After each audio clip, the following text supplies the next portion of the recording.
Am I the asshole for not watching my sister's baby so she could take a shower? My 19 female sister 25 had her first baby a few weeks ago. My mom sometimes went over to her house to help out, and my sister would sometimes come over while her husband was at work. The other day she came over and her mom was out doing some grocery shopping. She put the baby down to sleep and asked me to keep an eye on her so she could take a quick shower.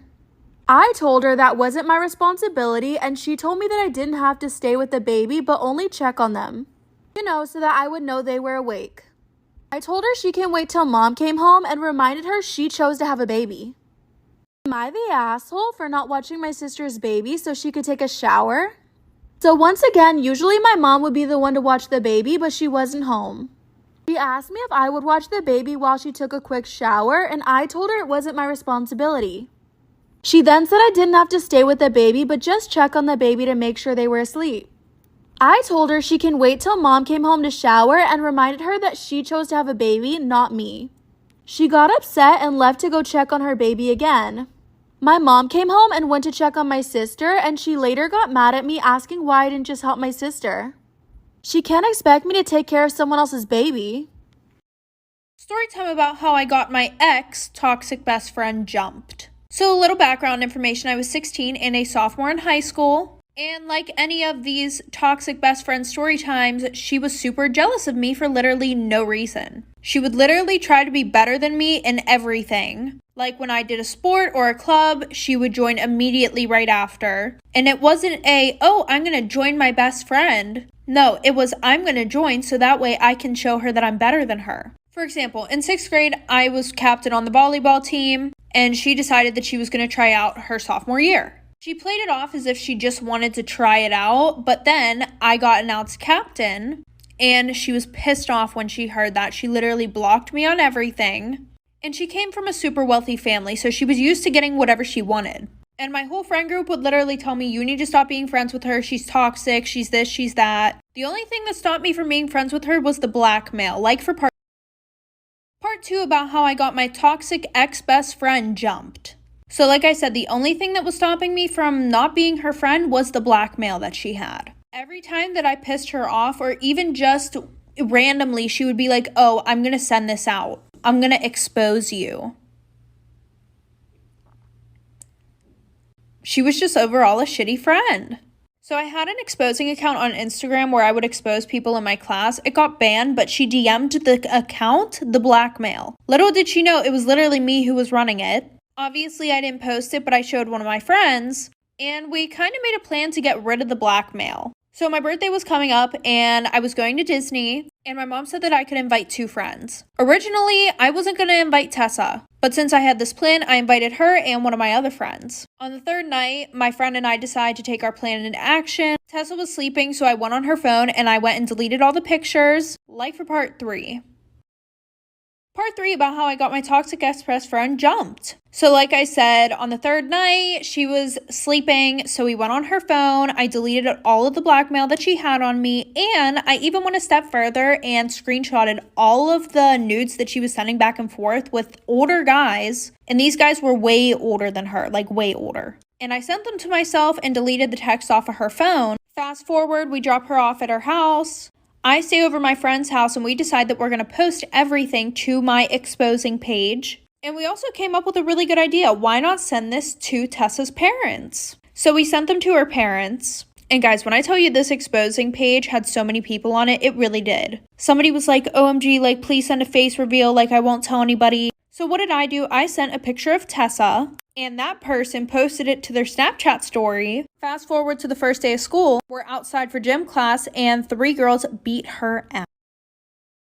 Am I the asshole for not inviting my brother to my wedding and exposing him to the entire family? I got married 2 weeks ago and was married before this, but found out my older brother Thomas got involved with my first wife. It was devastating because we were close and had a great relationship. I helped him so much when he was struggling, and seeing how he repaid me hurts to this day. I stopped talking to him, and Dad forced me to keep it a secret. I met my now wife, and my family loved and embraced her as their own. However, as the wedding was approaching, they told me they expected me to invite Thomas. I refused, but they kept guilting me about what guests and relatives would think. Am I the asshole for exposing my brother to the entire family? My mom and dad invited him behind my back, but I found out and stopped them in time. They came to the wedding pissed and asked what we were going to tell people. I grabbed the mic and said I didn't invite him because I was worried he'd steal my now wife just like he stole the first one. I said it playfully, but the guests looked shocked and started mumbling. My parents lashed out about how I exposed Thomas and caused him to be shunned by the family. I reminded them of how much they pushed me. My mom said now people will look down on Thomas and call me pathetic and cruel for still punishing him. She also said I'm ruining his life even though he apologized. Am I the asshole for kicking my husband out of the room until I give birth to our son? I, 25 female, gave birth to our son almost a month ago. The contractions were more painful than I was expecting and the nurse refused to give me an epidural. In the labor room, a new nurse finally relieved some of my pain. Half an hour passes and my husband arrives with flowers. I did appreciate them but wished he got there earlier. He was joking around to try to make me feel better and it pretty much worked. I felt the need to push, but the nurses said I wasn't ready, so I consciously kept my body from pushing. This was the most hair-ripping, excruciating pain I have ever experienced. My husband continued joking. Am I the asshole for kicking my husband out of the room until I gave birth to our son? I said the joking was getting annoying and I'd rather have verbal encouragement. He loosely did, but made a joke out of it, holding my hand but quickly making it into a jog and making it bark or stroking my arm. He commented on how I'm soft like a marshmallow. I told him to quit and how he was stressing and annoying me, but it never stopped. Before the final push, he says, "You've spread your legs farther than that, you got this." I lost it and screamed for him to leave.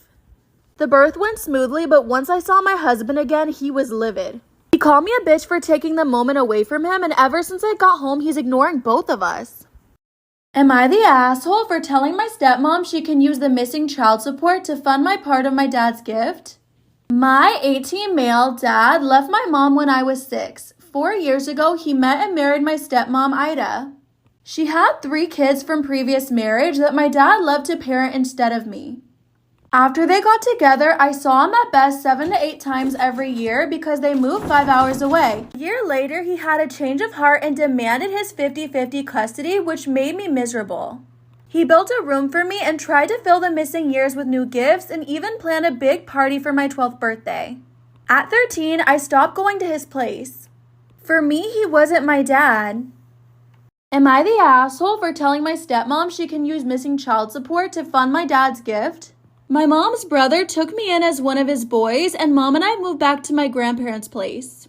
My uncle lived next door and was always there for me. He's my father, while my aunt is like a second mother for me, and my cousin is like the brother I never had. My mom had to get a second job, so I used to sleep at my uncle's pretty much every day. I just learned last year that my dad stopped paying child support out of spite and my mom couldn't take him to court because of money. Ever since I turned 15, Father's Day is about my uncle for me. My bio mom messaged me and said I'm old enough to give my part for my dad's gift this year. $2,000 to chip in for a new car. I said use my missing child support. Am I the asshole for refusing to let my future husband lie about the house he and I purchased during his groom speech? My fiance and I got engaged a few months ago. We're getting married soon and invitations were already sent out. Right now, we're focusing on much smaller details. We've also been busy moving into our new home that we purchased together. 30% of his savings and 70% of mine. Saving up for the house took up most of my savings and prevented me from enjoying the things I love spending money on. Anyways, my fiance sat me down yesterday to talk about his groom speech. He asked if it would be okay if he mentions the house we bought and says that he was the one that bought it. I asked why. Am I the asshole for refusing to let my future husband lie about the house he and I purchased during his groom speech? He said it's just a confidence boost during the speech and that's it. I said I didn't feel comfortable with the idea because I think it's unfair not to acknowledge the fact that I'd sacrificed so much. I reminded him of how much I contributed, but he said that doesn't change that it's our house, so it shouldn't matter. I refused because then people will always think the house was bought by him and it's something that will never change. He got mad at me and said that I was really overthinking the whole thing and making a big deal out of it. He yelled that it's just one favor and I'm making the small request my hill to die on. He's sulking and now he's out and refusing to answer my calls, so he basically started the silent treatment.